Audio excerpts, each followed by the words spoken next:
Imagina esto. Mientras tú estás viendo este video, en muchos lugares de Latinoamérica hay muchas cárceles donde los reclusos mandan más que los guardias. Barrios donde la ley no es el código penal, sino la palabra de una banda. Y una frontera donde cruzar no significa cambiar de país, significa cambiar de dueño. Durante años, cuando se hablaba de crimen organizado, siempre eran los mismos nombres. Los carteles históricos, las guerrillas de siempre, los capos que ya hasta parecen celebridades macabras. Pero en silencio, en las sombras, han nacido nuevos monstruos. Bienvenidos adictos al misterio. Hoy no vamos a hablar de los clásicos. Hoy vamos a hablar de las 5 organizaciones criminales más recientes y mortíferas de Latinoamérica. Grupos que en cuestión de pocos años pasaron de ser casi completamente desconocidos a convertirse en sinónimo de auténtico terror. Antes de empezar, algo importante. Este ranking no está basado solo en fama. Para ordenar estas 5 organizaciones tuvimos en cuenta estas cosas. Su alcance territorial actual, qué tanto controlan, cuántas zonas dominan, su capacidad de violencia y terror, masacres, atentados, control carcelario, miedo social, y su poder económico, tanto en sus economías ilegales, droga, minería, trata, extorsión, todo lo que las hace máquinas de dinero y de muerte. Y sí, lo sé, seguramente vas a pensar en los nombres que no verás aquí. Eso es el propósito. No vamos a encontrar a los carteles de siempre, ni a las viejas estructuras que llevan décadas en el mapa criminal. Este top es sobre los nuevos dueños del miedo, la nueva generación emergente. Quédate hasta el final porque en el puesto número 1 hay una organización que convirtió una prisión en la base de un imperio criminal que hoy se extiende por varios países. Un grupo que demostró que no necesitaba un palacio cuando puedes gobernar desde una celda. Prepárate. Esto es Top 5 organizaciones criminales más recientes y mortíferas de Latinoamérica. Comenzamos.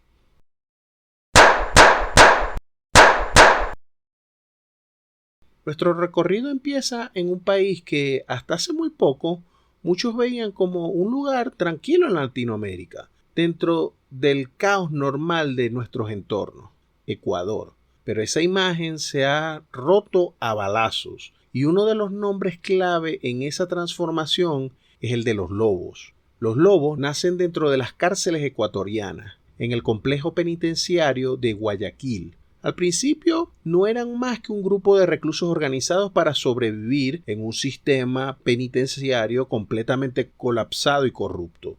Pero en una cárcel donde el Estado casi ni existe, el que tiene más armas, más hombres y más plata es el que manda. Con el tiempo, ese grupo carcelario dejó de ser solo una bandita de patio y se transformó en una estructura criminal que empezó a controlar el tráfico de drogas dentro y fuera de sus muros.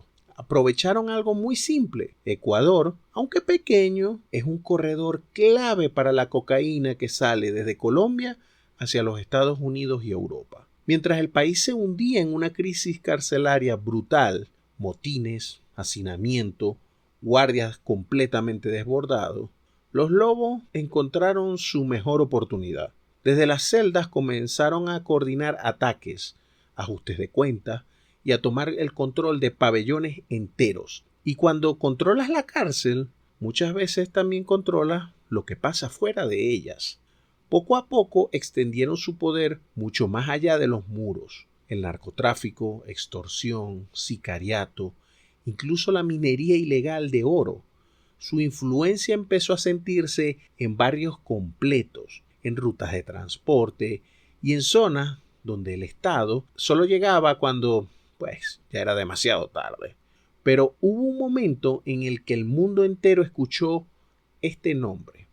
En agosto del 2023, el candidato presidencial Fernando Villavicencio fue desvivido a tiros al salir de un mitin político. Entre las principales hipótesis y acusaciones, los lobos aparecieron vinculados a ese crimen.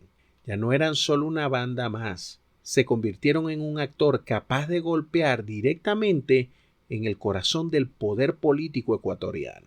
Las imágenes de las masacres carcelarias en Ecuador han dado la vuelta al mundo. Cuerpos, humo, gritos, pabellones convertidos en literalmente zonas de guerra. Detrás de muchas de esas escenas estaban las sombras de los lobos, disputando el control a otras bandas y enviando un mensaje fuerte y claro. Quien manda en las prisiones, manda en la calle. Y este es el puesto número 5. Si un grupo que puede sacudir la política de un país y sembrar el terror de un sistema carcelario apenas abre nuestro ranking, imagina qué es lo que viene a continuación. Continuamos. Para el siguiente puesto llegamos a Colombia, un país que vivió uno de los conflictos armados más largos del mundo y que, incluso después de firmar una paz, sigue atrapado entre viejos fantasmas y nuevos monstruos. Cuando las FARC firmaron el acuerdo de paz en 2016, el mundo celebró. La imagen era poderosa, guerrilleros entregando las armas, zonas de reincorporación, un país intentando cerrar una herida que había venido sangrando por décadas. Pero no todos aceptaron ese final. Una parte de las antiguas FARC decidió que la paz no era para ellos. Rechazaron el acuerdo, mantuvieron sus armas, sus rutas y sobre todo sus economías ilegales. De esa decisión nacen varias estructuras armadas y una de las más fuertes es el Estado Mayor Central, conocido simplemente como las disidencias FARC-EMC. Hoy se calcula que el EMC tiene alrededor de unos 3.500 miembros, desplegados en más de 20 departamentos del país. Su corazón está en zonas como el Cauca, donde la selva, la geografía y la ausencia histórica del Estado son el escenario perfecto para que prosperen. Pero no son la misma guerrilla de antes, son algo mucho más oscuro y pragmático, una mezcla de un grupo insurgente y una organización criminal. Controlan cultivos de coca, laboratorios, rutas de salida hacia el Pacífico y la frontera con Venezuela. Cobran impuestos ilegales, extorsionan, secuestran y disputan el territorio con otros actores armados como el ELN y el Clan del Golfo. Entre 2023 y 2025, el gobierno colombiano intentó negociar con el EMC. Hubo anuncios de diálogos, ceses al fuego, mesas de conversación, pero una y otra vez esas treguas terminaron en nuevos ataques, emboscadas, carros bomba y más desplazamientos masivos de las comunidades más pobres. Como si fuera poco, el propio EMC se fracturó internamente.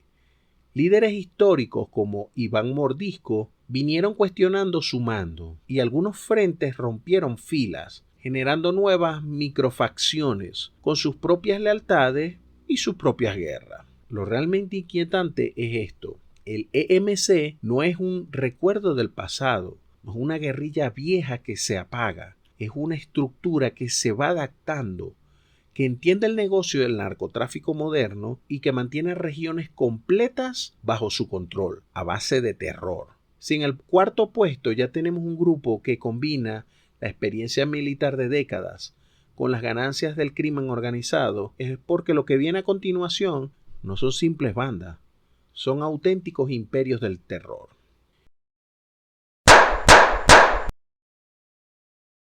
Ahora bajamos a Brasil, al corazón de la Amazonia. Allí, en la ciudad de Manaus, una prisión se convirtió en el laboratorio de una de las organizaciones más temidas del país, la Familia do Norte, o simplemente FDN. La FDN nace como muchas de estas estructuras, reclusos que se organizan para sobrevivir dentro de una cárcel donde el Estado perdió hace mucho tiempo el control, si es que alguna vez lo tuvo.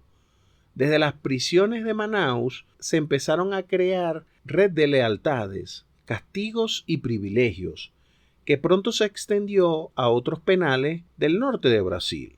Pero lo que los hace especialmente peligrosos no es solo su control carcelario, sino su posición geográfica. El norte de Brasil es una ruta clave para el narcotráfico de cocaína que entra desde países vecinos y se distribuye hacia el resto del país y hacia Europa. La FDN entendió esto muy rápido y convirtió esa región en su tablero de juego. Su principal enemigo es el PCC, una de las organizaciones criminales más grandes y poderosas de todo Brasil. En el 2017, el mundo se estremeció con las imágenes de una de las peores masacres carcelarias de la historia reciente de Brasil. Más de 50 reclusos fueron asesinados en pocas horas. A muchos de ellos les removieron cabezas, extremidades, como una especie de mensajes sangrientos hacia sus rivales.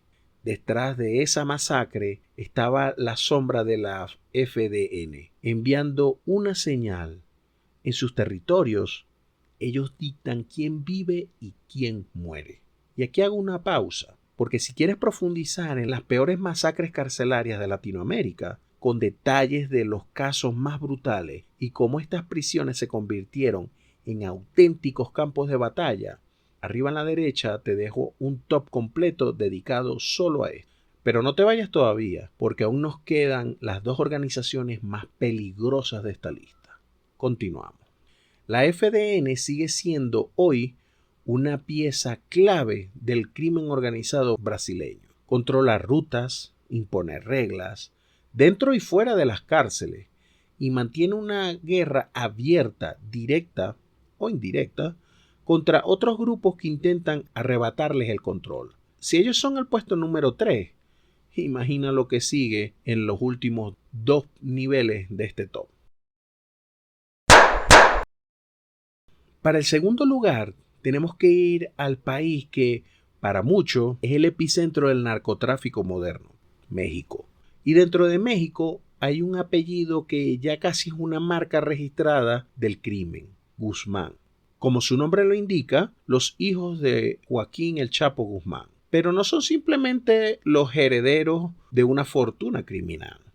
Se han convertido en una facción propia, con su propia forma de operar, su propia red de lealtades y sus propias guerras internas también. Mientras el cartel de Sinaloa intenta mantenerse como un monstruo de varias cabezas, los Chapitos representan una de las más agresivas. Su nombre ha aparecido una y otra vez vinculado a la producción y tráfico de fentanilo, la droga sintética que ha provocado una crisis sin precedentes de sobredosis en los Estados Unidos. Para las autoridades estadounidenses, los Chapitos son uno de los principales responsables de esa ola letal. Han sido sancionados, perseguidos, exhibidos en conferencias de prensa, colocados en listas de los más buscados. Y aún así, su estructura sigue operando con normalidad prácticamente. Pero su guerra no es solo contra gobiernos. También han tenido enfrentamientos con otras facciones dentro del propio cartel de Sinaloa, como la liderada por el Mayo Zambada. Esa guerra interna ha dejado un rastro de homicidios, desaparecidos y desplazados en el estado de Sinaloa y mucho más allá. Imagina lo que significa para una comunidad vivir en un territorio donde en cualquier momento puede estallar una confrontación entre facciones del mismo cartel, cada una con armas largas, dinero y contactos internacionales. El miedo no es solo a los narcos de antaño, es de quedar atrapados dentro de su guerra. Y aquí es importante recordar algo. Aunque muchas veces el foco se pone en las figuras masculinas del crimen, el rostro del mal en México y en muchos lugares del mundo no es exclusivamente del hombre. Si después de este video quieres conocer a las 5 asesinas más mortíferas de México, mujeres cuya frialdad y violencia las convirtieron en leyendas oscuras, arriba a la derecha te dejo un top dedicado solo para ellas. Guárdalo para cuando termines este ranking. Los Chapitos se quedan con el puesto número 2 porque, aunque no controlan todo el panorama mexicano, sí representan la punta de una lanza que viene siendo la nueva cara o la nueva generación del crimen organizado, más sintético, más internacional y mucho más mediático, y en muchos sentidos más impredecibles. Y llegamos al infame puesto número 1, la organización que en tiempo récord pasó de ser una banda surgida de una prisión venezolana a convertirse en un símbolo del terror transnacional en toda Latinoamérica. El Tren de Aragua nace en la cárcel de Tocorón, en el estado Aragua, Venezuela. Lo que debería haber sido una prisión de alta seguridad se convirtió, eventualmente, en algo muy distinto, un cuartel general para el crimen organizado. Dentro de Tocorón, el Tren de Aragua tenía discoteca, piscina, armas, comunicaciones, mientras el Estado miraba hacia otro lado o sencillamente era incapaz de controlar la situación. Desde esa cárcel comenzaron a coordinar actividades criminales que iban mucho más allá de esas rejas. Extorsiones, secuestros, tráfico de drogas, robo, pero sobre todo la trata de personas y explotación sexual. Su influencia empezó a notarse primero en las regiones de Venezuela y luego en los países vecinos. Cuando la crisis migratoria venezolana empujó a millones de personas a huir fuera del país, el Tren de Aragua vio su oportunidad de oro. Siguió la ruta de los migrantes y extendió sus tentáculos hacia Colombia, Perú, Chile, Brasil, hasta llegar a países como Estados Unidos. Allí donde llegaban comunidades vulnerables con pocos recursos y ninguna protección, aparecían sus redes de explotación, cobro de vacunas, secuestros y asesinatos. En el 2023 el gobierno venezolano anunció a todos los medios de comunicación la toma de la cárcel de Tocorón. Mostraron imágenes de armas, piscinas, construcciones ilegales dentro de la prisión. Parecía el fin del Tren de Aragua, pero la realidad fue otra. Al cerrar Tocorón, muchos de sus integrantes ya estaban fuera, dispersos por la región, manteniendo la estructura viva en diferentes países, y según muchos, con la misma ayuda del Estado. El monstruo ya no estaba encerrado, se había repartido como un cáncer haciendo metástasis en toda América. Uno de los casos que más conmocionó a la opinión pública fue el asesinato del exteniente venezolano Ronald Ojeda en Chile en 2024. Secuestrado y luego asesinado. El crimen fue atribuido a redes vinculadas al Tren de Aragua. Con eso, el mensaje fue claro. Ya no eran solo un problema local en una cárcel de Venezuela, eran una amenaza capaz de operar en distintos territorios, en distintos países, con la misma brutalidad, fría y organizada. El Tren de Aragua se queda con el puesto número 1 de este ranking porque representa algo muy inquietante. Un crimen que ya no entiende de fronteras, que nace en una cárcel, se alimenta de un narcoestado y se mueve junto a las olas de migración, aprovechando la vulnerabilidad de miles de personas, hasta llegar al punto de generar un despliegue masivo de las Fuerzas Armadas norteamericanas en todo el Caribe. Y quién sabe si no más. No son el cartel más antiguo, ni el más famoso, pero sí son, hoy, uno de los símbolos más claros de cómo el crimen organizado en Latinoamérica continúa mutando. Estas fueron las 5 organizaciones criminales más recientes y mortíferas de Latinoamérica.